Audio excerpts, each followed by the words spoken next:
the real milk. So Yeah. yeah, and he has actually coached. What would you go and say to the Vega boys right now? Actually, as a coach. Back to the milk is the real milk. First time I heard Pykett do that, I was questioning when I said that. I was listening into a cast and I was like, huh? How are they getting this recording? Where's this from? I've never said that. I didn't know Pykett was sitting there mimicking me. What I would do with Vega? Yeah. I just continue playing like they have. They are in the semi-final. They won their group stage. They should feel pretty confident in what they've been doing so far. So, no, I don't think it's necessary to change anything just yet. I want to see how game 1 goes, and then either team should make adjustments accordingly. Okay, we're into draft number 1, and we have a Darkseer, a Wisp, and a Void band so far. I think Tinker might be a hero that these teams are gonna want. Both. Yeah, no one put up a great Tinker. And I think it works well against... For Vega, it works really well against what Na'Vi does. And I also know that Na'Vi like to play it every now and then. Yeah, I had a few of their drafts questioned yesterday. They'll be looking to make sure they don't make the same mistakes again today. Disruptor. So we saw yesterday how Na'Vi rated Beastmaster as their primary pick against Complexity, and for good reason. So that Vega picks it up first pick is no big surprise. And then Na'Vi makes the same opener they did yesterday that I was really excited about, because it's such an aggressive opener.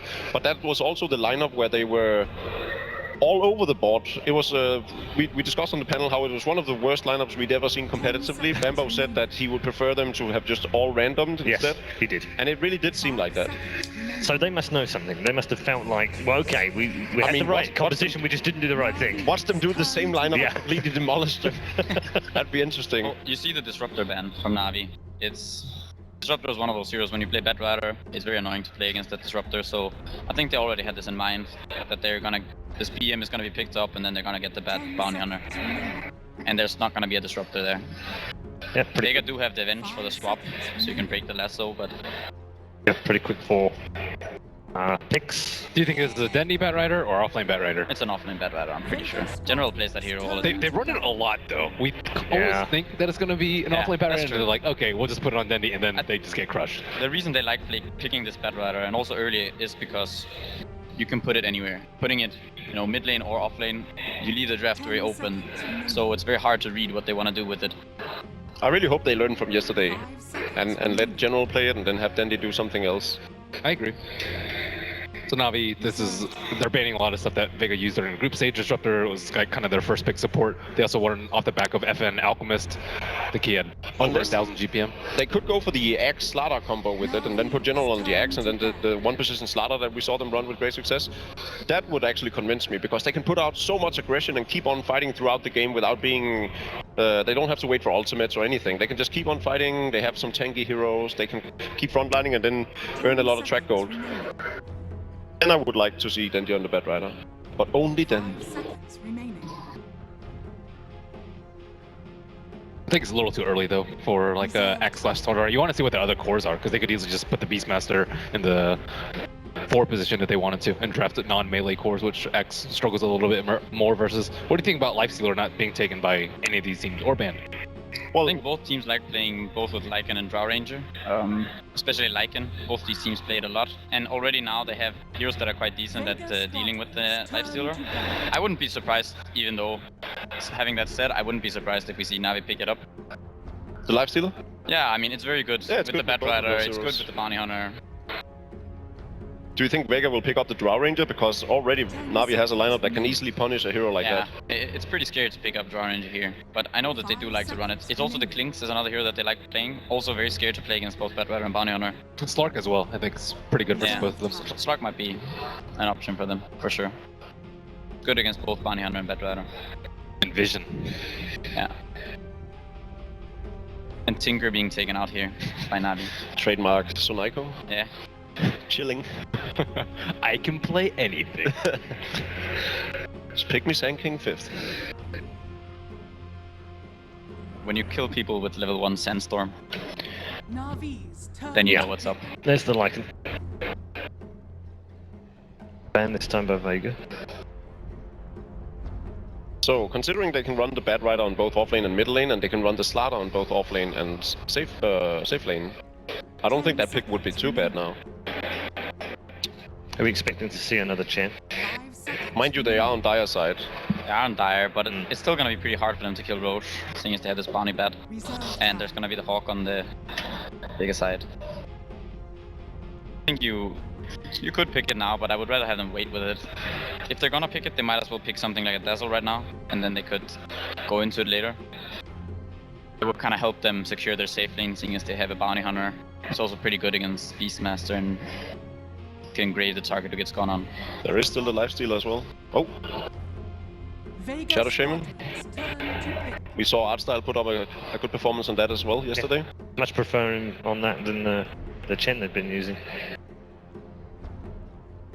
Definitely, I think Chen is like Vega Squadron. They only have 2 of their heroes showing right now, and those 2 heroes are very good in a push. You mentioned the Drow, the Lycan has been banned out, but they could still easily push Na'Vi. If you have a Chen, Bat Rider, or Bounty Hunter, it would struggle heavily versus that. Shadow Shaman. I don't know if Vega, do they play Terrorblade? Have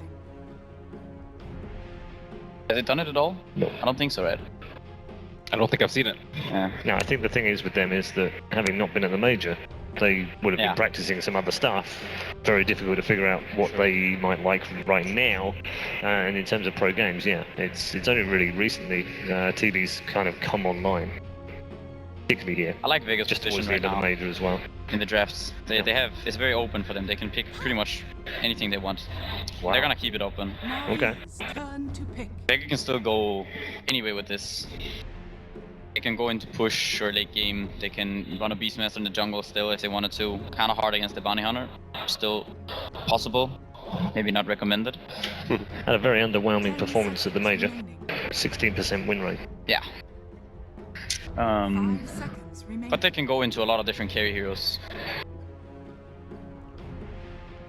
Yeah, the puck is very weak these days. Yeah. We've seen. And there's nothing in the patch, was there, that really gave...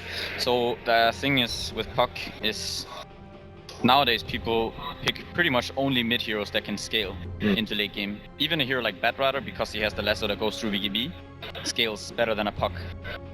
Because he can also soak up a couple spells. Whereas Puck, you die once with this hero if you have a lot of kills, you give up so much gold. Yeah. So do come back for the slider, 4th pick. Yeah, you could see Artstyle expected that. Yeah. Instant Slark. 102 bans, 102 picks. So a support pick. Yeah, That's it. 4th pick for Vega. They might go into some double... They could do... They're one of the teams who like to run Lich and Dazzle as well. What about Potentially Enigma? see them run... Yeah, Enigma wouldn't be bad at all either, I think. It's kind of difficult to deal with a Bounty Hunter, especially when you have event support. I think a secondary just straight up support could be nice for them here. What's interesting about these 2 teams is that neither of them seem to put a lot of weight on the typical hard carry positions. They don't bolster up on late game. They don't, because They'd rather just fight. yeah, they run at each other. See who's stronger.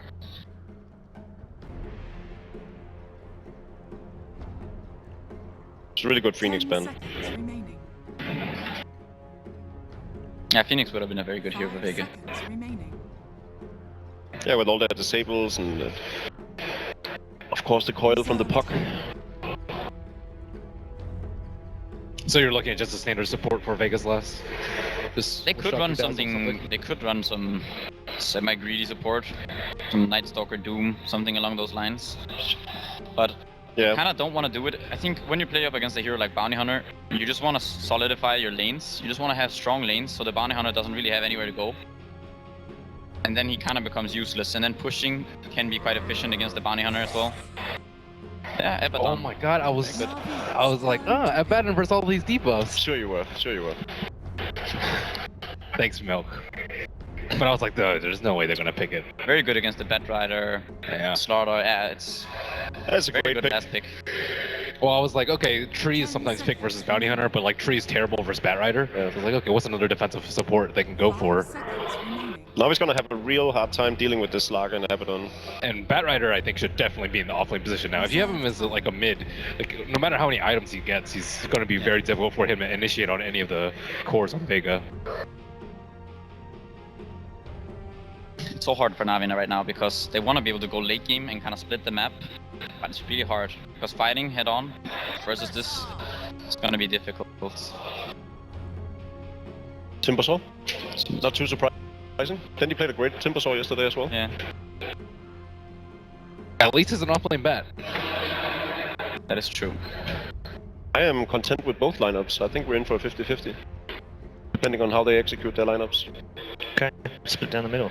Let's find out as we head into game number 1 of our second semi-final of the day. Let's find out who takes the first game.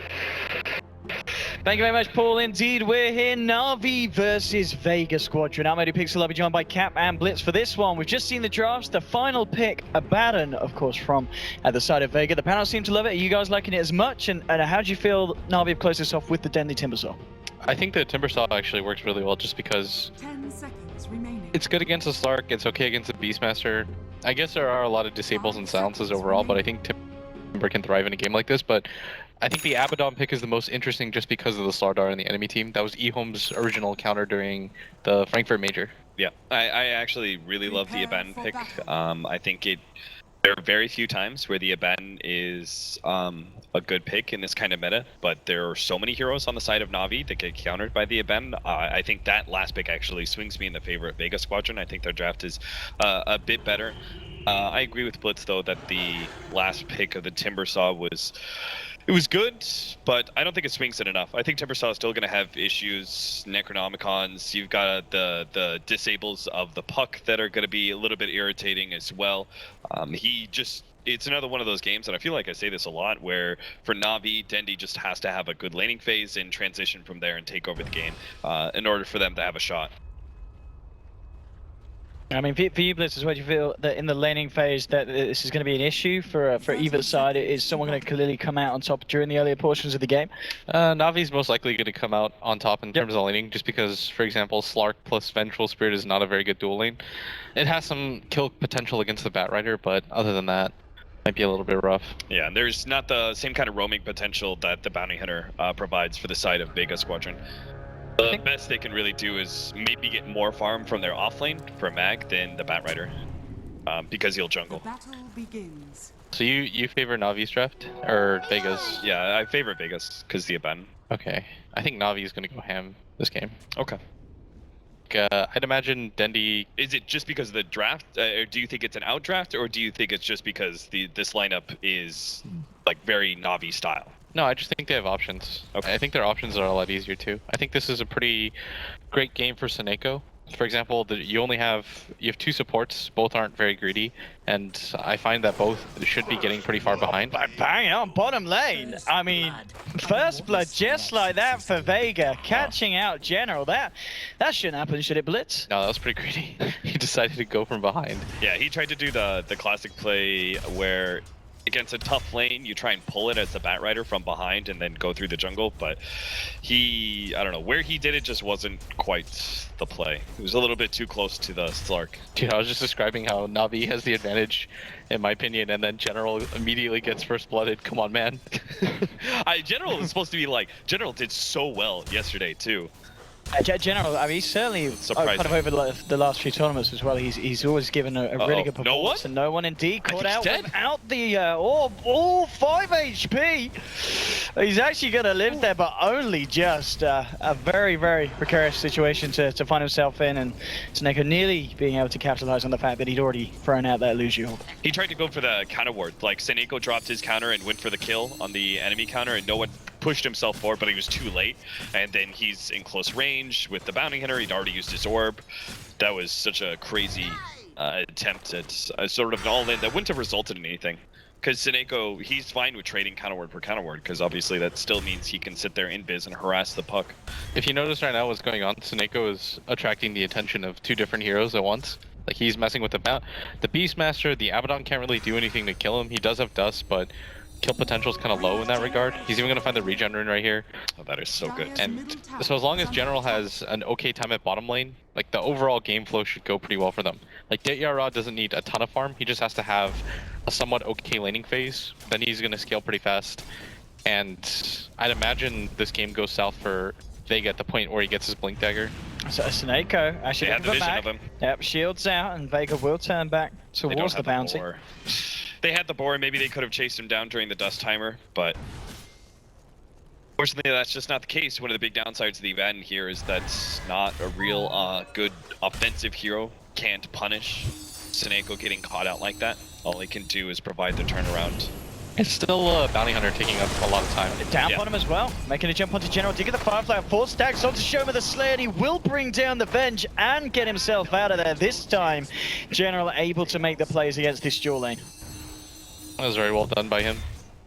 He understands that Venge can't really trade hits too much, so she has to rely on the all-in puck, and I think mid, no one's dead. No one's dead again? Yeah. There we have it, caught out when the orb's been already used. I mean, I guess he needs to use it to clean out these waves, but he's got to just be a little bit more careful, Blitz. Yeah, every single time that you're going to trade hits like that, you have to understand that Seneko, positionally, he's going to see the orb come in, he's immediately going to go for the kill attempt, and that's the biggest thing I was worried about for Vega is you can't really deal with this Bounty Hunter. Like, the Seneko is going to make or break this game. You notice that has the Abaddon following him around. The Beastmaster was annoyed in the early game. Like, he's still only level 3. Meanwhile, he kills a hero mid. Like, the effectiveness of this hero is really good. No one just playing it way too aggressively. Like, he should never be using his orb to farm if there's a chance that Bounty Hunter is around. Or at the very least, if he's going to do that, he needs Solo nearby. But Solo's now heading to the off lane to try and get a little bit more efficiency out of this and see if he can take over the off lane while Mag is jungling. I'm just going to try and make Dead. She's going to die. Yeah, first bit of lockdown, the burst as well. He will get the chance to get the shield out. We'll see if now we can break through it, and they can indeed. They will find themselves that kill. So, as you said, was hoping for some of that free lane XP, but Na'Vi quick to punish it. Ditchiraj's game is just going to continue to get better and better. Perfect CS, and now a kill as well. Blitz, do you think that he should have abandoned helping the puck in the very beginning of the game and just gone straight for an attempt at offlaning? It's hard because you can't really offlane against that. You can't jungle. Yeah. It's just a weird situation because your Beastmaster is just naturally going to farm out. You don't really want to pull against Batrider either as an Abaddon, so you're in this really odd situation where you don't really know where to soak up XP. Yeah. At the same time, like he had Sentries and Dust. He used both to try to kill Seneko, but you're an Abaddon. Like he had to level up the Curse of Avernus. Doesn't have boots. Seneko just kind of saunters away. What about a dual lane scenario with the Beastmaster instead of having him jungle from the start? Because Shadow Shaman is notoriously strong against solo offlaners, but against 2 heroes it becomes a different story. Like Biddle was thinking about this and they'll go for it again. No one getting caught without the orb, but Dendi finishes it off there with the burst. It's got to be the 3rd time that's happened. Yeah, every single time that you use the orb. The thing is, you're going to use the orb to farm. It's just a natural thing, but at the same time, Seneko is there every single time, and honestly, it's just his rotations more than anything. He understands when the puck's going to move forward. I mean, I see this guy play cores so often in pubs that you just kind of get the sense of when you can move forward. He's going to soak up this bottom lane XP as well, and meanwhile, General's almost level 5, so his offlane hasn't even been slowed down at all. This is one of the real big strengths of Na'Vi, right, is that Seneko, the roaming support is oftentimes one of the most unstable of positions, just because like sometimes you could just plain get unlucky. Even though you make the right kind of rotations, you're just a little unlucky, the hero isn't where you expect them to be, and you just kind of fall out. But Seneko always seems to make it work. He just, as Blitz was saying, he seems to just have this really godly read of what cores want to be able to do in their individual lanes and how to abuse that as best as possible. Yeah, no one's still level 5, doesn't even have money for a TP, in a position where there's nothing to counter gank either. I'd imagine that Na'Vi can just continue to farm off of these lanes, and you can't punish. That's the most annoying part, is that you know Seneko's bottom, just soaking up XP, can't punish that. Because they don't really have killing heroes. Like, Abaddon is purely defensive, that's why you don't often see him, because he can't pressure lanes. So there's not a whole lot that Vega can do in this laning phase. They pretty much just have to wait for it to wash over until Na'Vi's kind of done doing what they're doing. Both their supports are getting so much. You've got a level 5 Shadow Shaman, you've got a level 5 Bounty Hunter coming up at just 6 minutes. Where are Vega's supports supposed to grab their levels? Yeah, they can't go to the offlane, that's for sure. One of the things that is going right for Vega, though, is the fact that FN on his Slark, he is going to have this great opening. We've seen many games where Slark gets forgotten about. It gets to that point where he's just running around the map with the Shadow Blade, finding those pickoffs and keeping himself ahead of the game. With the draft that Na'Vi have, is there a reason why they're not focusing too much attention towards the Slark at this earlier stage? Because they're winning everything else. Yeah. Like, the Slark is Slark is a good carry, but he can only do so much, and they do have a lot. They've got like really long lockdown between Lasso and Shadow Shaman if they catch him without Dark Pack. They've got AoE disable in Slardar as well as AoE nukes in the Timbersaw. They have a pretty good lineup to deal with Slark, so they don't have to worry about trying to shut him down in the first 10 minutes. As long as they win the rest of the lanes, it's all good. They'll go into the mid game looking really terrifying, and Slark by himself, I mean, they've got the kind of lineup that enables the Slark between the Abaddon, and then they've got solid disables between Puck and Beastmaster, but he's still gotta have like an outstanding game if he wants to be able to carry it past this laning phase advantage that Na'Vi have gotten themselves. Yeah, you've almost got a level 5 bounty hunter. He's gonna continue to just be really annoying around the map. Nobody can really do anything to stop him. Vega is just waiting for Mag to pick up. They probably should smoke. Go. I don't even know. They can't really kill. Maybe they can kill mid. They can burst them down if they can get no one in position. It's probably their best bet. I don't think going to the enemy safe lane is the play here. Just go mid. It's hard for Dendi. I guess he does have 3 levels of Timber Chain, but you gotta go for something anyways. No one's gonna try to set up, but he's pushed the lane forward, and Vega's being too hesitant. Like, you either have to go for it now or not go for it at all. Why is it you didn't want to see them go to the safe lane? To their own safe lane? No, to the Na'Vi safe lane. Why with that smoke rotation? Oh, because everybody bails out of that lane. Yeah. You always bail out of your safe lane. You notice that the Slark isn't there either. This is just good. It's good play. You leave the safe lane. At some point, you can give it to one of the supports. You notice that Artstyle's the one in the off lane now because he knows he can be there. With this smoke, Na'Vi are closing onto FN. See if they can get the initial crush down. He's got a Dark Pact and a Pounce. Should be able to play his way out of it, and indeed he can. Shadow dances up, and FN's out of that. What do you think about the Midas? Is this just because of the fact that the laning phase doesn't go well enough? He knows he's got to like hard carry this game, that he goes for the farming item in Midas? I think this is a game where Slark has to do a whole lot. Just because the Puck doesn't really have anywhere to go. Like, no one can farm easily because he's already got people that need to abuse the jungle. That just opens up a lot of opportunities for Na'Vi to go around their map, do whatever they want. And they're rotating off their lanes really well. General's already got a Blink Dagger if he wants it at 10 minutes into this game. Considering he got first blooded, then this game starts. They're double blinks. I'm presuming Dichira is still going to get one. It means that Vega Squadron are going to have a really hard time farming up and getting to that late game position that they want to be in with the Slark. Yeah, Dichira is going to get an invis. He's probably going to head mid, but unfortunately there's already a sentry there.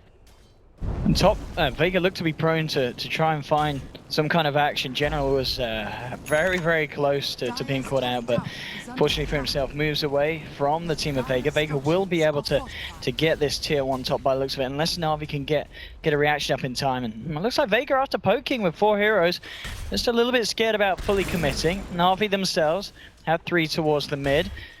Vega, I think they realised that the coast is indeed clear top, so they will continue on that push. No one backing up. You can see coming down Dichira. He's going to hold back. It's a little bit too deep for him to go and see if he can cut out the Puck. So Vega will find the tower top, and Na'Vi will just continue to look for the trade mid. This isn't really a fair trade-off if you do lose your mid tower. Safe lane tower not nearly as important as the mid tower when it comes to controlling the game, and Vega are going to give it up for free. Maybe it's just because they feel like they can't fight Na'Vi yet? No, there's no way they can. They're gonna, I think in a straight 5-on-5 engagement, there's almost no chance for Vega to win. When can they start considering it, right? Because you can't concede we could never team fight them forever. What items do Vega Squadron need? You don't really, there's no items that you're really waiting for. You're just waiting for opportunities, like when Na'Vi gets split up around the map. The problem is when you go for this Roshan, the dire side Slardar, it becomes really hard. Because typically what you'll do is you'll wait for Na'Vi to settle into a rhythm after they take out a bunch of tier 1 towers. Then they might like farm 2 or 3 people in the jungle. They'll be unsafe, they'll send their offlaner to your safe lane. Then at that point you can maybe get a kill or 2. But with this Roshan, Vega knows that Na'Vi are in a prime position to go for 5-man. And the map just kind of gets smaller and smaller. This game just pretty much boils down to Vega has to chill, wait for Na'Vi to make a mistake. If you play proactively and lose a fight, especially against an Aegis Slardar and a Timbersaw that has Bloodstone at almost 13 minutes or something ridiculous like that, yeah, the game could just end. I mean, at this stage as well, 12 minutes in between Na'Vi and Vega, a game where there's only been 5 kills. Is this something that you would have expected from the drafts? And is this kind of this pace of a game favoring a certain team's lineup here? Was this the plan all along for Na'Vi to keep control of the game? I think if no one didn't get abused so heavily in mid, you might have seen a little bit more action. Vega Squadron might have felt a bit more confident to go into fights, but it's just the laning phase went so poorly for them, and their lineup isn't meant to be able to contest Na'Vi at 15-20 minutes, that they just have to steer completely clear of them. If the laning phase had gone okay, maybe they'd get into a couple skirmishes here or there. They've now got the Blink Dagger on FN, but I'm still not convinced that changes enough. Maybe Mag's Necronomicon? They've also got, okay, they also just picked up their level 6s on their support, so maybe they can try and fight, but it's going to be Na'Vi who strike first, and the initiation is everything at this point. Let's see if now we can catch it out. Smoke will dispel onto Jirai. Spots out Mag, the rest are moving an immediate burst down. Actually dropping the Serpent Ward. Can they cancel solo CP? They can't quite get in range for any of the disable. So Ward's kind of wasted there, unfortunately for Na'Vi, but they do still find that kill onto Mag. And also worth noting as well, the goal for the Shaman, the 13 minutes in, he's got his Blink Dagger done. Yeah, it's pretty incredible. This Batrider went for boots of travel first too, so he's going to have a lot of mobile vision. The way that this game should go now, Owen, is this becomes a dead zone for Na'Vi. You only send your offlaner to farm that, or your bounty hunter. You never send your safe laner anymore. The main reason for that is it's just not worth Raw getting picked off in that area, whereas it doesn't matter. It's a Batrider with most of his item set. He's not really going to care. You're losing your 3 position, or you're losing your 4 position. So you don't really send anybody else up there. You just send up your offlaner at all times, and Vega just have to respond to it. The thing though is that Vega don't want to show heroes on the map either. Like, their lineup is not meant to push out lanes like this. So you just have to smoke aggressively. The one position where they have wards is here, so they're almost immediately just going to wrap around, because you always smoke to wherever you have vision. It will result in a kill on the Batrider most likely, but as they gotta get there fast. Earlier, it's not the greatest kill in the world. Maybe with a long-range blink. Yeah, he's got him. Yep, they'll jump straight in. See, there's going to be any reaction from Na'Vi. Any help for General? They'll prop the Raw as well, Vega, making sure that they get away with this kill. Now they're just going to get themselves out, and it looks like Na'Vi realizing that nothing can be done in return in terms of getting kills, so they'll remain down on this bottom lane where they'll move in position to push down this tier 2. Good news though is that FN, the best thing about having a Slark on your team when you're behind is that when he goes through that area, he can always ping out wards for you and tell you, okay, this is safe now, so you can deward here, here, and here. And it's kind of the best way to play around right now. We still have some aggressive vision up from Na'Vi that is giving them some heads up. They can continue to pressure this bottom tier 2. Serpent Ward's just coming up, means they can easily take it. That's the one thing, is that Na'Vi are a little bit slowed down by the fact that they don't have very good heroes to push down towers, except for the Shadow Shaman. So ideally, when they're going to try and get into fights as much as possible, but they turn one of those fights into a Serpent Ward push. And this amount of burst here onto the Beastmaster, and Dendy just coming in and smashing in the face of that strength melee hero. Easy pick for Na'Vi, and they'll continue to push on. Artstar was trying to see if he could catch out the puck, but he's out back to safety, no one. The 6 for 2, and Na'Vi finding the towers. Still at the top of their net worth is that Slug, but it feels that he's got a lot of heavy carrying to do this game, FN. Yeah, you notice that the Batrider is the one, again, to just start heading to that top lane. Because you just can't send your safe laner there. There's no reason, especially with that smoking happen. You don't know for certain if Vega just placed down a bunch of wards. So you send General up there, and you notice during the time that Vega went for that 5-man smoke, what did Na'Vi get in return? They got an objective out of it. They went bottom, they got the tier 2. Turn around mid, onto Solo, finding out behind the but there we have no one jumping in with the Dream Coil. Aegis will be popped on Ditchera with a burst down, no one on the puck. And Na'Vi, they're even ready to go for more. Ditchera jumps in, onto Mag, Aphotic Shield will allow him to turn around, pop the Raw onto Ditchera, but the burst from Artstar, the control, gets the Shackles, the swap's there, but the Shackles persist, bursting front to shove the Slayer. Na'Vi find themselves another, there'll be a buyback from no one, looking to find something in return, but Artstar blinks up to the high ground, FN follows suit and takes down the Shaman. Now eyes onto Dendy, but he can't go for that kill, they'll have to hold back. So Vega do find a couple of picks, but it did obviously cost them the buyback on the puck for that. And still, Na'Vi the ones to come out on top of gold. Yeah, they committed pretty heavily into being able to kill that Slardar who had the Aegis. I think the Aegis was getting relatively close to expiring, but it was still just one of those situations where you're throwing too much. I like his commitment to the buyback, though.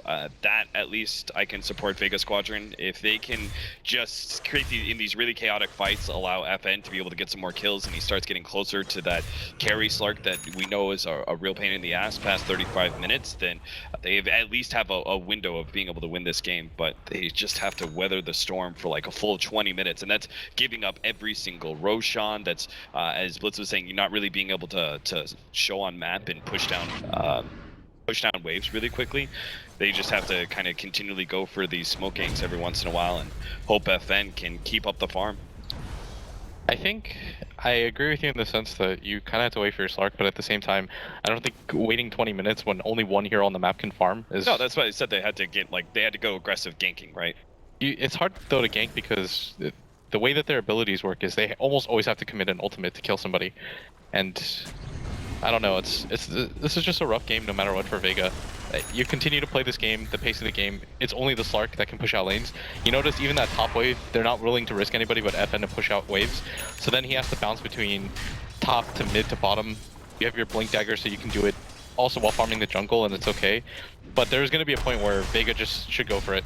Just go for the 5-man. You can't afford to give Na'Vi another Aegis. I think at that point, the game becomes really difficult for you. Vega groups up around the mid, maybe seeing if anyone's going to try and jump in onto no one and looking to counter it, but Na'Vi elsewhere. BKB is now going to be picked up by FN, so in a bit of a better fighting shape to jump in, and especially not have to worry about some of the lockdown that Na'Vi has in the form of Artstyle Shaman, constantly with a blink, who's been getting some really good catches in these fights. And it's Na'Vi with the smoke. We'll see if they want to make a move over into Vega's jungle.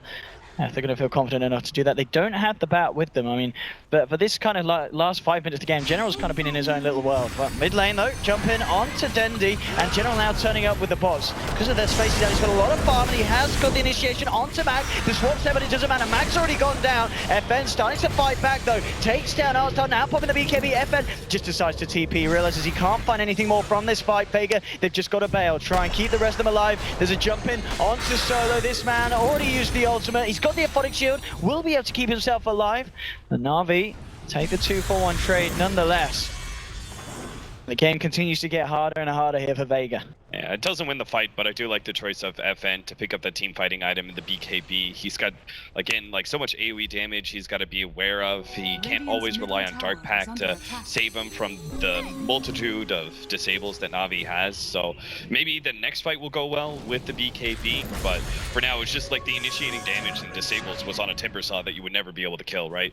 And then they had a hard time bursting down Artstyle despite throwing the Primal Roar and Necronomicon at him. The fact that they couldn't kill him in time of the Primal Roar to wear out is an incredibly bad sign for Vega Squadron. Another one of the problems, I guess, with the Aban, lack of damage, too defensive perhaps. Dendi playing around with Solo. The ult will be popped, and Solo keeping himself high. In fact, no one comes in with a counter initiation. Dream Coil onto Tsuneko, going for the TPL, will make it. But Dendi, control for the time being with the Magic Missile, still trying his best to get away. He's all on his own. Vega, the full team chasing him down, but this Timber Sword just too elusive for Vega to control, and Dendi will be able to get himself out of there. I mean, Dendi's been having a great game. 5-0-2, 17 Bloodstone charges, and it just feels like Vega's dropped. They just don't have the tools to bring him down. They should have been able to force him into a Bloodstone suicide there, so you almost still had to swap. You needed to time that swap with the Timber Chain going out, then they would have kept Dendi in place long enough where they probably wouldn't have disabled him long enough. He probably just would have Bloodstone suicided, but at least that takes some charges out of him. So FN has to go... Somebody has to go push out top, otherwise Na'Vi know that Vega are just in their jungle, waiting for the Roshan opportunity. Vega's gonna spot out the ward. They know they've been spotted. Na'Vi's just waiting in that top area.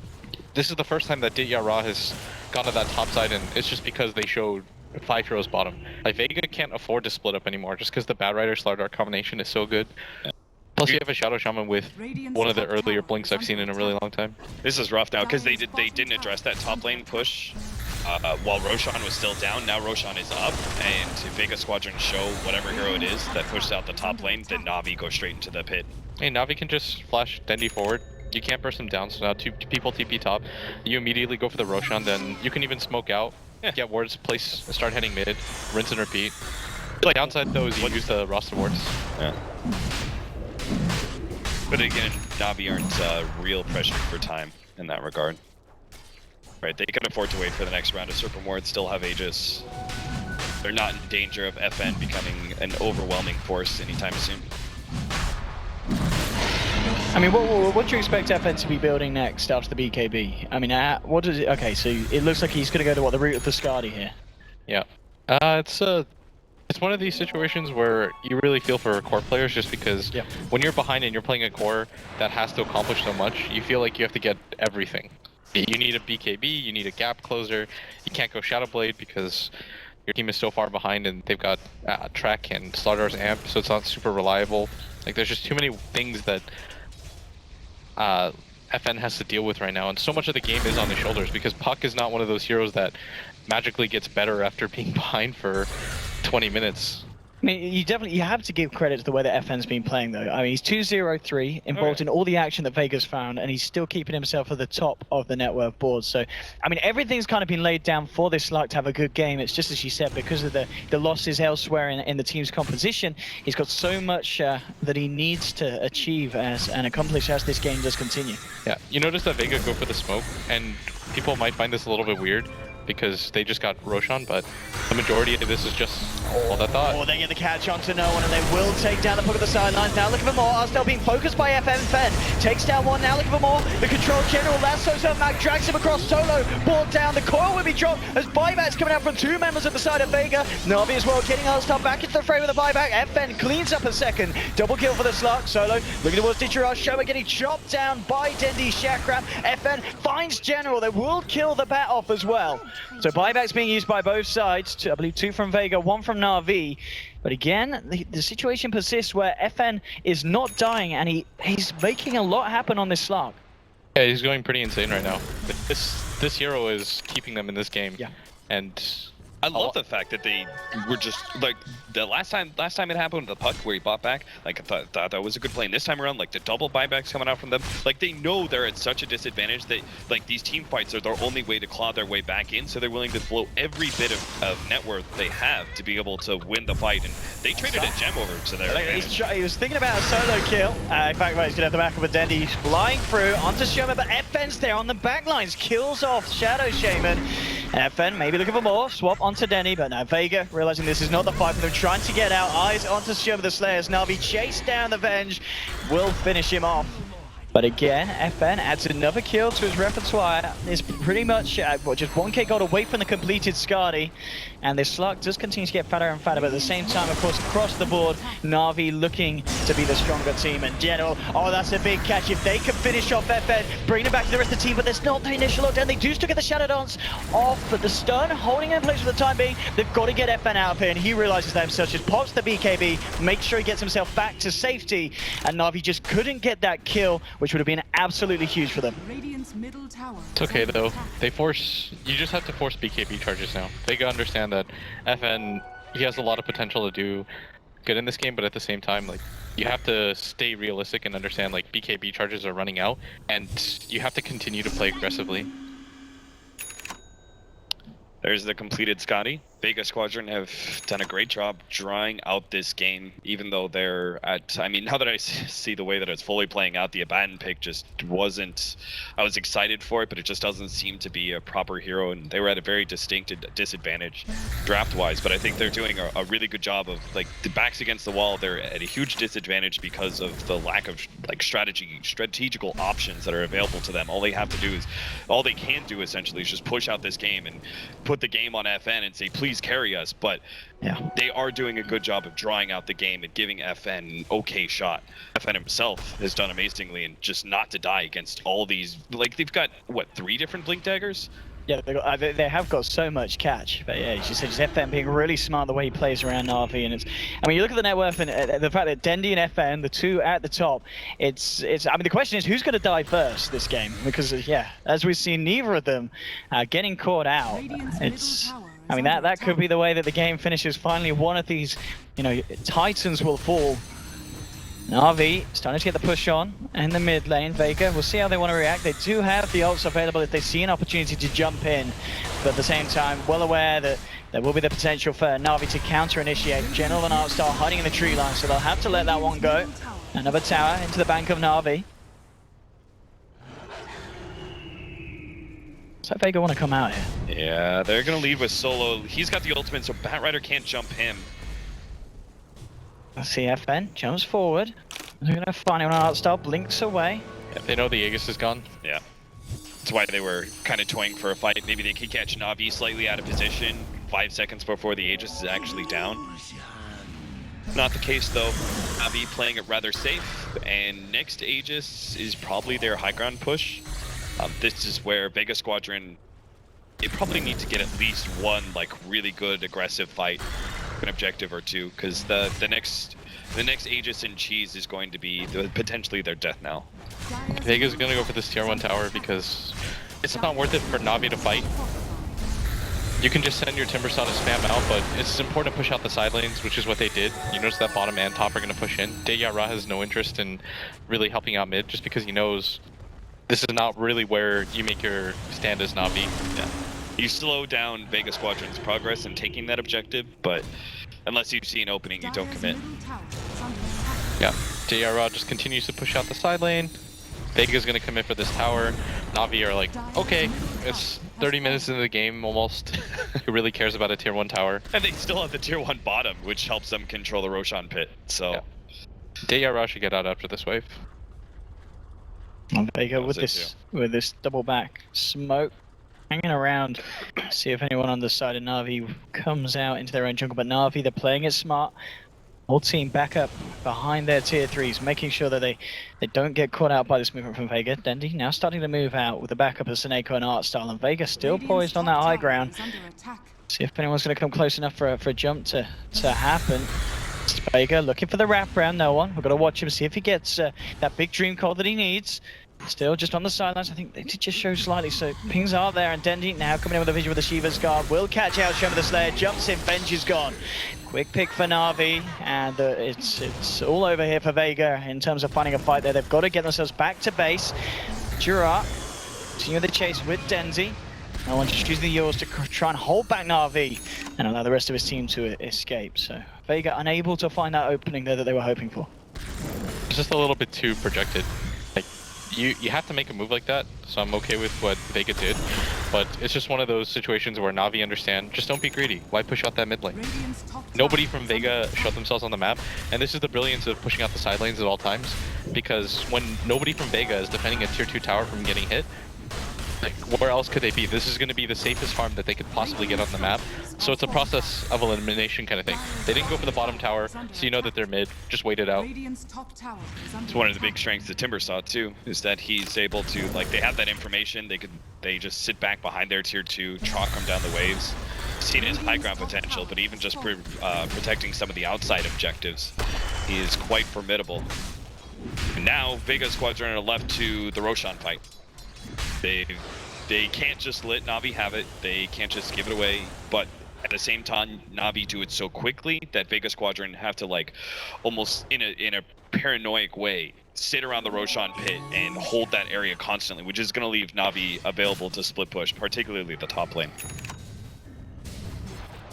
Mag now with the Blink Dagger, so another route of initiation that Vega can use to kick these fights off if they do see an opening against Na'Vi. But as we've seen, just the way that Na'Vi's been playing, very unlikely to have heroes out on their own, and for Vega to find the pickoffs that they'd love to find with this kind of draft. And indeed, as you said, just keeping control around this area at the pit. Vega possibly going to look to just turn this bottom lane into a push and take down the tier 1, so they have got a little bit more control around the Roshan. I'd like to see somebody pick up smoke on Na'Vi. I saw General holding that branch for forever. So alright, that was kind of nice, but he's the obvious candidate. I think Na'Vi go for this play. You see the line already being drawn, but Vega showing his 5. You know that you're much stronger. You can already see all their items. There hasn't been a lot of progression. This could be the fight where you just kind of stamp it and say, this one's ours, go next. if they kill them, at least 2 heroes, then Roshan is guaranteed. And then I think at that point, Vega don't really have options. Simultaneously, the odds are against them, but this could be the comeback. Oh, Na'Vi with the wraparound. Let's see how this kicks off. Jumping straight away, Dream Cold. Silence on Stupid Teacher up. Pops the BKB. Crush onto Solar. FN working his way into Sineko. The wards have been dropped. Show's going to be the first to fall. Dendi on a monster kill. Mag tries to hold the back with a roll, but Dendi moves forward, cuts down another. But at the same time, FN, he's doing so much in this fight. Looking to chase down Digirard. Can't quite finish off the Slaughter. Armor totally going to keep the man alive. FN looking for Digirard So in close the to each tree other. line. Oh, Nice. no, gets the Orb on. Finds themselves a third. Vega, 3 for 3 at this point. FN is going to look to come back in over the tree line, potentially. Still hiding now. Starts to tickle away at Dendi. Dendi with the double pieces, throwing them back. General popping him away with the flame break. They've got to be careful. This Slark is incredibly scary. At the same time, FN doesn't want to risk throwing this one away.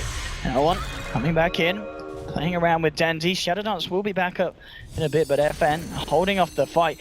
And again, I mean, 3 for 3, even trades, but trades where, you know, the Slark staying alive. FN continues to get so much out of these fights, and my goodness, him and Dendi still yet to die this game. Oh yeah, that's great for Vega Squadron. Yeah. That fight was great because like Blitz was setting up the narrative in that like that should have been Navi's fight to be able to take. They had such a big advantage. They like the odds were very much in their favor. And simultaneously, that those big odds also mean there's a very slim opportunity where if Vega Squadron do win that fight, they actually that's the start of their big comeback. It turns out even, so we don't really see a gigantic swing, but that's still good for Vega Squadron. They stay alive. I mean, Blitz, yeah, as Cap saying, you know, you're at a 15k gold lead, but the enemy's managed to find an even fight against you. That's not got to be good for Na'Vi. No, not at all. More for anything, just morale. Like, you're probably wondering, how is this really happening? Just because Na'Vi have to sense how far ahead they are. They're playing against a puck that has a 33-minute Blink Dagger and Yules, and he's somehow staying alive, and that's just because they need one of their cores to have lockdown as well. Like, they need a Hex on the Timbersaw or something of that sort, but Dendi's gonna go for what looks like the Octarine. I think instead of even going for the Ags, maybe going for a Hex. Maybe they could have probably just killed no one right there. But being alive and being a Timbersaw without any lockdown help makes it really difficult. His partner in crime there was General, who had used everything already, and Ditya Ra, who had no mana and was just trying to armlet toggle. Oh, blink for blink, nice play. And Mag just avoiding the initiation from General, but here's that point that we talked about, Roshan up. Both teams knowing that this is a high point of contention. If Na'Vi, you know, can't stop Vega from getting it, Vega is suddenly going to have this momentum that they can use to take a successful team fight. At the same time, we've seen before how quickly Na'Vi can take it. And for the moment being, Na'Vi, they're just going to move away from the pit. Yeah, and this is pretty absurd right now that Vega are holding on as they are, considering this is truly kind of like a single core Slark. Like, the Slark doesn't really have a lot of backup on his side, and his team is doing a really good job of creating space for him in the team fights. Not to state that FN isn't doing a lot as well. He's targeting all the disables, so that he makes sure heroes like Sineko are dead, so they can't run around in the fight. He makes sure that the Shadow Shaman goes down as soon as possible. But once you have that hero out of the way, then all it really is just a waiting game for him. Solo's done a pretty good job. Like, he didn't get anything done in the laning phase, unfortunately, and that's what led to such a big advantage for Na'Vi, the Aban just not being able to do much there. But in these team fights, he's done an excellent job of countering the disables with the right aphotic shields. If Vega can take a fight here, this is going to be absolutely huge for the Na'Vi. Already half health on Roshan. It's falling incredibly quickly. General jumps in, get the lasso with a Nice swap. counter. FN puts the BKB, and now Vega, they're going to look to jump in. But Ditcher already picks up the Aegis. FN, he's got to find a lock onto someone. Looks back towards General, but the crush, they're holding FN in place for the time being. Mag taken out by the Demon Day from Dendi. And Ditcher looking at FN, but the Dream Cop on the high ground. No one contending to them. FN jumps back in. Will pop the Aegis on Ditcher. They've lost 2 permanently on the side of RB. FN moving back and around. Magic missile from Shilla on Snake, and FN jumps back in. Looking for the bounty as he's going to find it. Another kill for the Slark. But Ditcher and Dendi hot on the chase. They need to do something about this Slark, otherwise the Slark will surely be ready to do something about them. Still 30 seconds without the Shadow Dance. FN needs to be careful. He will get himself out thanks to no one coming in on the backside and just using the Yules to control Dendi and hold the Na'Vi back from chasing him. So again, Na'Vi do get the Aegis, but Vega, they find the favorable team fight. So it's an even trade, but the gold is still going back the way of Vega, and still FN Slark. He is playing out of his mind this game. Yeah, we talked about how he had to solo beast mode this game just to keep everything together, because he was the only person farming on his team at all. You noticed that the rest of the 4 were pretty much just clumped up by that mid-tier tier 3 tower waiting for FN to push out lanes, but he is absolutely delivering 806. In a game like this though, Navi need another form of lockdown, like something more reliable than the Slardar Crush, because Dendi is walking away from these fights with full everything, and he can't do anything. He has all of his mana up, he can keep refreshing spells non-stop because he's got 28 Bloodstone charges, but what does it matter if you can't lock down any of the 2 cores from Vega? So do you really think Scythe is the answer? I think somebody needs to get a Hex. Okay. Even against the Abaddon? Well, it's after the Abaddon dies. Yeah. It's not the problem of the actual team fight, it's when you continue the team fight and you have 2 cores on 2 cores, you would prefer to have a Slark as one of those 2 cores. Right. Teasing with the mid lane, Ditra gonna come in with a jump, Solo pops the ultimate, they're looking for the turnaround, Magic Missile controlling Ditra the roll, coming out from Mag, at the same time Dendi moving in straight away, looking to burst down the beast mode, but FN, he's already killed Ditra, jumps onto Seneko, they'll find themselves a second, and FN still alive on the backlash, look at him eating into Arsenal, this Slark is going crazy, triple kill for FN, finally gets Lasso, but can they kill this man? Na'Vi, they've already lost 3, FN still looking incredibly healthy at this point, Dendi trying to do his best, he's killed off the 2 supports, but it's that issue where they just don't have the lockdown that you're talking about, Dendi. Looking for no one. He'll use himself up. We need to see FN come back in for Vega. He's looking from the sidelines, maybe thinking about trying to help out this pup. No one. And he get himself out of this. Oh, he blinks. He has the orb. No one playing around it. General will chase him down. Oh, again. Phase shift. No one. Creating a lot of space. Can't get out of that, though. And Dendi will finally catch the puck. Eventually, the Blink Dagger and Heal Scepter cooldowns were going to catch up to him. He couldn't dodge forever. And I really thought FN was going to go back in there and see if he can get the trade-off, kill General in exchange for the puck. But he played it hesitant, and you can kind of understand why. He can afford to let the puck die. It's not a big deal. Na'Vi don't get any progression in this game, but it's much more important for FN to stay alive. And now he's completed the butterfly and just picks up a double damage, too. He can go hunting. Yeah, he wants to go and find someone with this. You see that they have 1 disable on...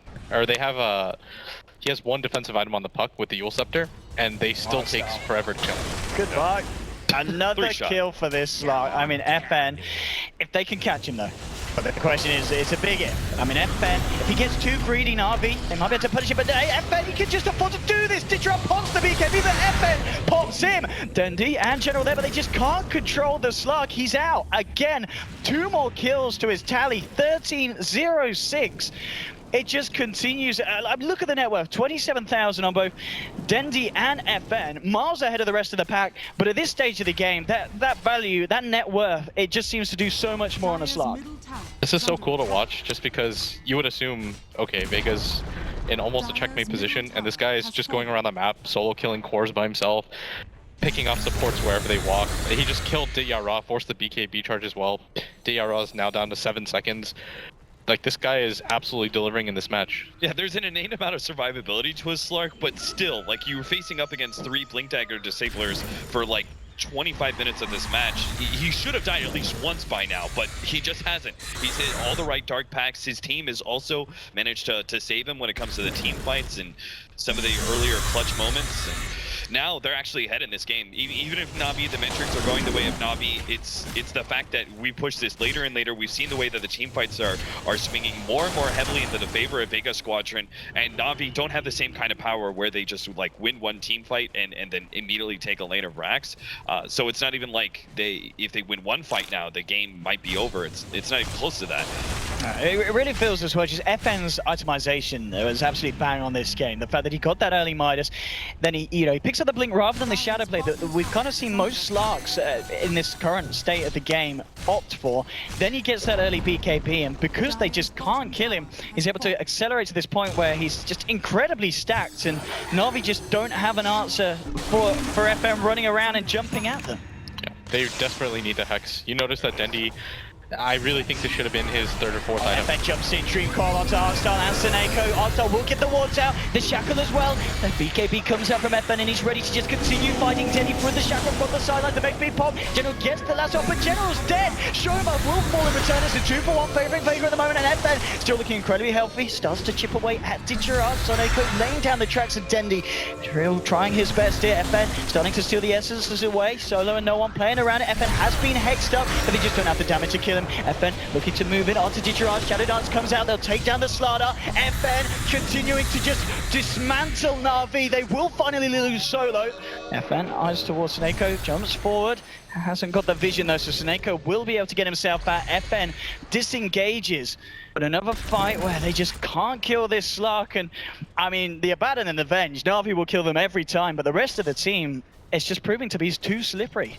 I think part of the problem, Dendi used 2 Scythe of Ices on Slark, and both got taken out by Dark Pact. Especially that last Scythe of Ice usage he used, I think they just have to ignore the Slark, unless they're just like 5-manning, focusing him down, they get the starting initiation. He's just got to kill like the puck, and just leave the Slark for last, and hope that they've got the numbers advantage. This man has got to get himself out of here. He's got backup coming around. We'll see how hard FN wants to try and go in for this kill, and yeah, he can't really commit too heavily for that one, especially with the TPs coming in from Na'Vi. Mag and FN need to be careful. Na'Vi hot on the chase. If they can catch out a Slark. Moving in. Can he get off the initial hex, Dendi? Can't quite get it. FN jukes out around the vision points. Backs off. Oh, Dream Call onto General. They've caught the bat out from the side. FN looking to move back in onto this one. And again, backing out. Knows that his death really could be the downfall for the team. He's got to be careful with his plays, but he's been incredibly careful for the 43 minutes. And this game, Blitz, it's so hard to see how this is going to go. It's quite an incredible show from both Dendi and FN. Just look at the KDA. It's just so far ahead of anyone else. And the fact that these two heroes have not died a single time, I can't remember when we last saw a game that was just as insane as this one. Yeah, when it comes to a playing perspective, it's really hard to say what the right moves are. Like, when you're actually inside the game, it's hectic. Everything has to be done in split seconds. You have to just make decisions. But if Dendi were watching from our perspective, he would see, oh, I needed that hex so much earlier, because people were just getting away with, he would just phase shift, blink away. The Slark would just run around in circles without any BKB charges whatsoever. Like, Dendi's survivability or his damage is not the issue right now. It's just they needed lockdown sooner, and now you've gotten to the point where, yeah, you've got the hex, but has it been a little bit too long? Because now FN is 6 slotted, he's eaten moon shards. I don't really know how they're meant to kill him at this point, because Ditya Ra has had 0 item progression. Like, this guy needs an assault curse if he's going to do anything in this game. You notice even with the BKB charge, he goes down so quickly to that Slark with Scotty. Now they're left in a situation where it's actually Vega Squadron holding the advantage for the next Roshan now. It is going to be a late one. Not sure if that's good or bad for Na'Vi. It gives them more time to, I guess, find the pick-off, but doesn't seem like they're going to get a freebie anytime soon. Vega Squadron just staying as a 5-man. They know they've got a big advantage. They're just going to make sure not to give it up. And Na'Vi can still win. It really just takes one fight for either side right now. And that's the scary reality, because at one point, Na'Vi were comfortably ahead at over 15,000 gold at just 30 minutes into the game. That's usually going to be the sign where you say, okay, we wait out 1 or 2 Roshans and end the game. With this Vengeful Spirit, just 2,000 net worth at 45 minutes into the game, and it doesn't even matter. Yeah, she's just a swap. Swap, a little bit of Wave of Terror. That's good enough. All you have to do is allow the Slark to be able to live. Down bottom, Dendi starting to jump in. General's there as well. The swap to get no one out. Raw holding them back. See Na'Vi trying to... They don't have FN. Yeah, Mag actually popping the refresh blink to get himself out. Of course, he will have that secondary Raw available if Na'Vi continue to chase. That's not going to be the case. And Na'Vi just unable to get the catch onto anyone on the side of Vega. As the team just working very nicely to be able to keep each other out of harm's way with the swaps and the shields. Didn't really seem like much got done, but at least they got the refresher on cooldown from Mag. Side of Na'Vi, there's something. Still, though, you're looking at the items for Na'Vi and just there's nothing coming in. What an odd situation where somebody on your team is 17-0-6 and you're not. But this is it's a really weird game to analyze because I know a lot of people are gonna say, "Oh, well, you shouldn't have counted Vega out." I feel pretty comfortable counting Vega out at one point in this game. Oh yeah, I was the one who originally called. Like, I like Vega Squadron's draft a lot better, but you saw the way the first 15 minutes of the game went. I was very wrong in that regard, and Navi should have been able to close this one out. But Vega Squad, like, I don't think Navi necessarily did too much wrong. It's just Vega Squadron didn't make any mistakes. And you expect those kind of mistakes to be happening. Like, Navi had this lineup where it's always able to fight, always able to catch you, but there were so few times where they actually did catch Vega Squadron and were able to punish them for and push objectives. Alright, she's going to be back up now. Vega did just God, this is so bad. jumping in onto Sineko. Blue FN looking to take down the first kill and find it. BKB's being part of the Abyssal, dropped onto Ditchera. Now with the check for the high ground onto Solo. That's not going to do too much. And FN ripped through Ditchera. It's going to be a second kill for the Slug. There's a buyback straight away from Sineko, but Vega moving into the pit. They're going to look to take Roche themselves. They're going to get it, and Slug. Oh, in fact, Navi did end up killing Roshan with the wards, but doesn't matter because FN gets the Aegis on his Slug. And now with this, Vega, they could look to try and push down a lane as they get this huge flow of momentum. Was Dendy in danger? He wasn't, right? He just straight up Bloodstone suicided, and I'm not sure. Was that a misclick? Was he trying to save Ditchera? Trying to save Ditchera, maybe. I mean, like, that doesn't make much sense because 500 HP, 1,000 HP, 2,000 more HP doesn't make the difference. Ditchera still dies in that situation. And now onto the tier 3s here, pushing forward. See what Navi can do to stop this one. FN is literally unstoppable beast with the Aegis as well. You haven't been able to kill him once for the 48 minutes of the game. Good luck trying to kill him twice. And FN jumping in onto Dendy will be able to get himself back up to high ground. Unbelievable. This... Dendy's first death, but it was in vain. Suicide. Yeah. There's going to be so much gold coming out of either side. Somebody dies in this game. It just seems a lot more likely that Dendy's going to be the one to die first. They can just ignore it. The problem is you can ignore Dendy if you're Vega. Like, you can lose all your supports, doesn't matter. Shoot, FN jumping in onto Dendy. Sineko, he's going to be the first effort trying to take down Sineko. They'll find the bounty hunter down for 80 seconds. Showman Mag being controlled. Dendy moving in with the chakra, burst down too. Looks towards Solo, but he's got the ult at the same time. FN's killed off a second on the backlines. No one hexed up. They'll find themselves a third Navi. They'll look to Solo. They will kill 4 heroes this time. Solo's going to make the work for it, but they'll find it nonetheless. Ultra kill for Dendy on his Timbersaw. But FN, the kill that counts, will escape. But this time, a convincing team fight win for Navi. Convincing, yes, Navi are going to be able to take some control of the map, but it's still a question, like, what are you going to do now? You're not able to, like, immediately go high ground, force some buybacks. It's just not the kind of lineup that Navi has.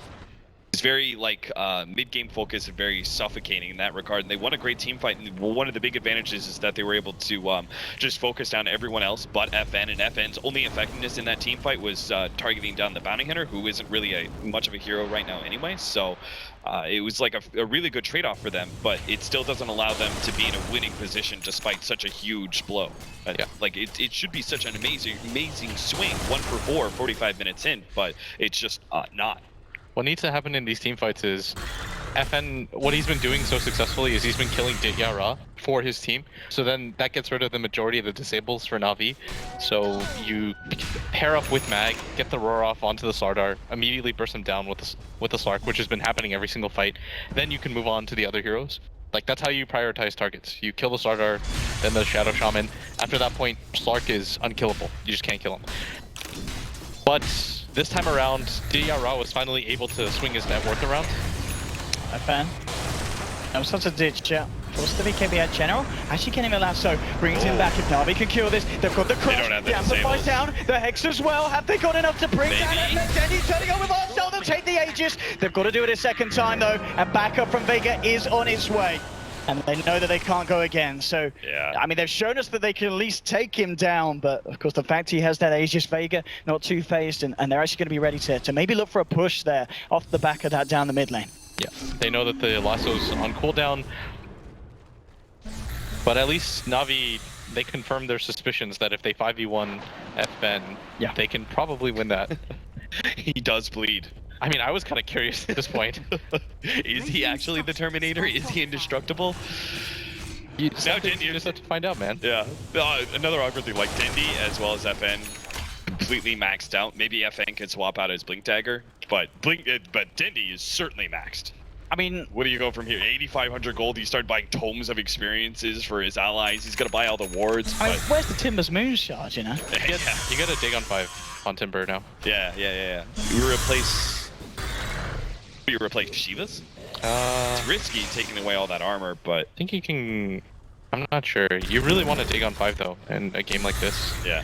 If you had lower bloodstone charges, you'd just be like, all right, I'll drop the bloodstone. Vega, actually gonna walk up into the jungle here. Dendi's for start off, looking towards Dendi. I'm not going to follow through on the orb. Now jumping in, FN, he's turned up. He'll start to chomp away at the Timber Saw.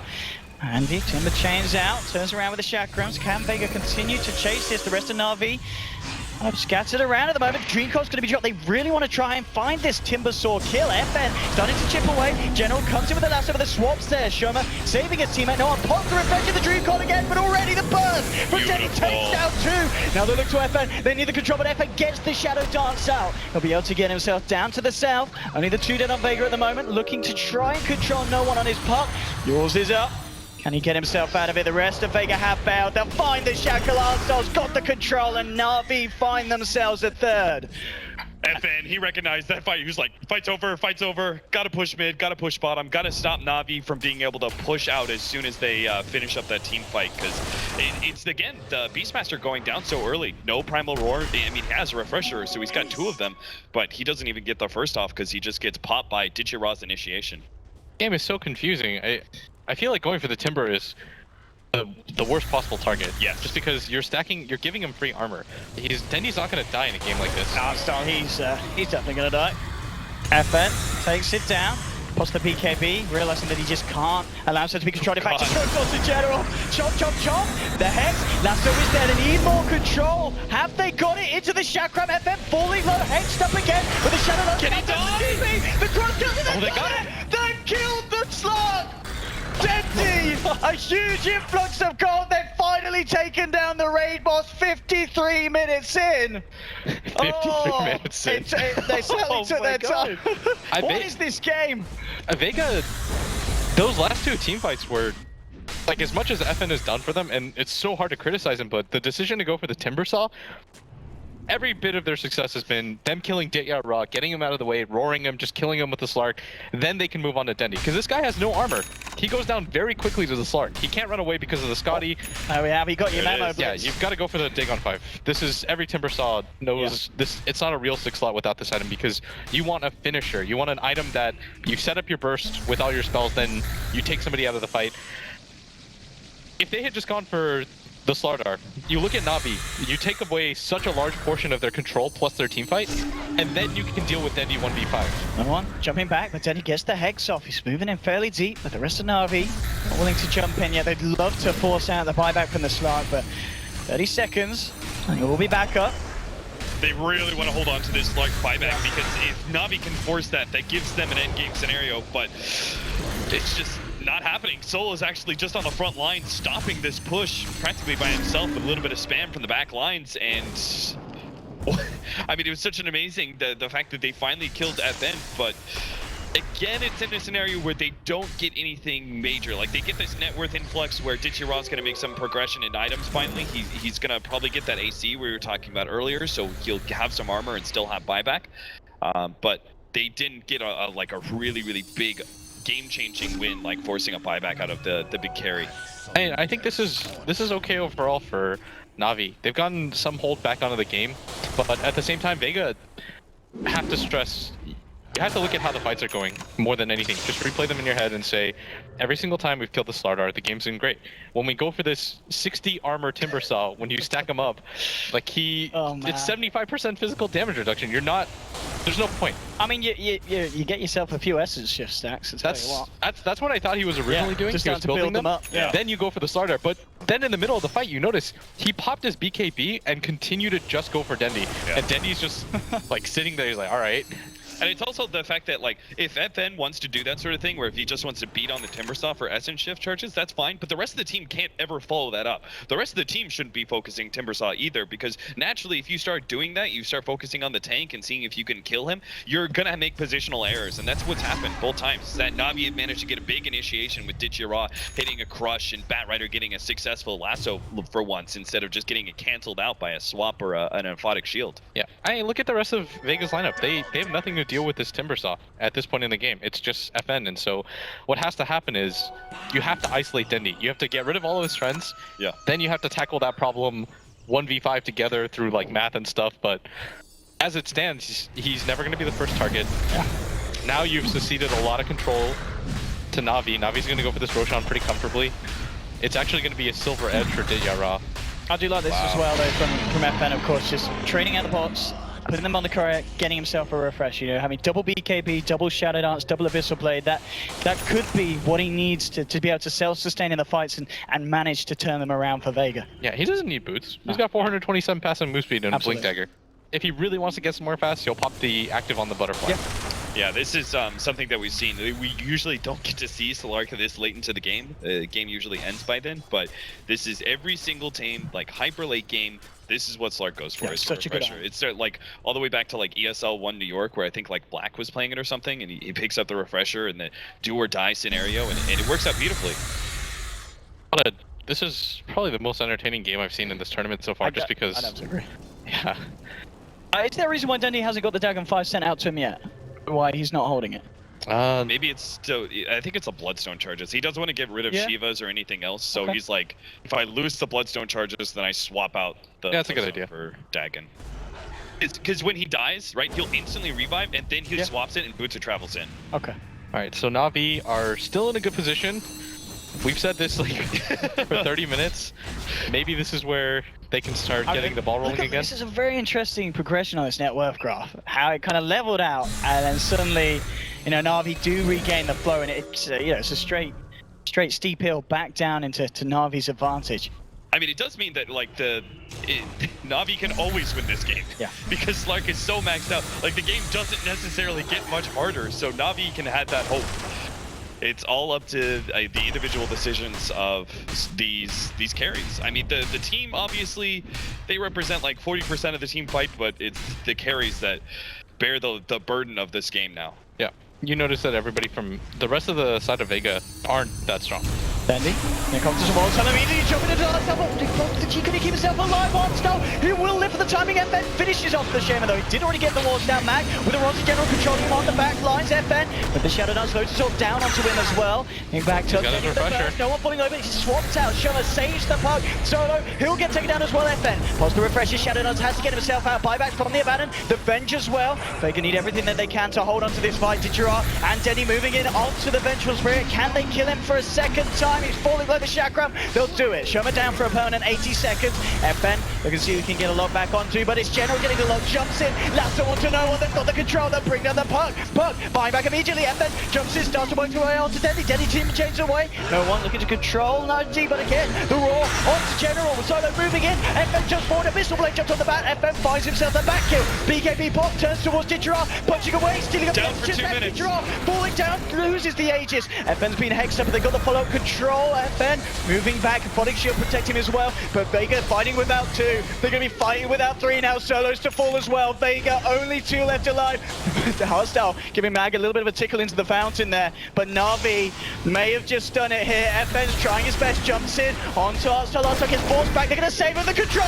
The Dagon They got him. FN is down. GG. Na'Vi have done it. What a way to start this series. Oh my goodness, boys. Unbelievable. Truly unbelievable. I mean, both these teams, their backs were against the wall. Like, Vega Squadron for so long were left in this scenario where it's like, oh god, Na'Vi have such a big advantage. FN, don't die. Don't ever give up. Just play perfectly to last long enough that you can try and carry this game. But then Na'Vi, consequently, like, they end up going to the bitter late game against the Slark, completely 6-slotted, and still managed to outplay Vega Squadron in the team fight.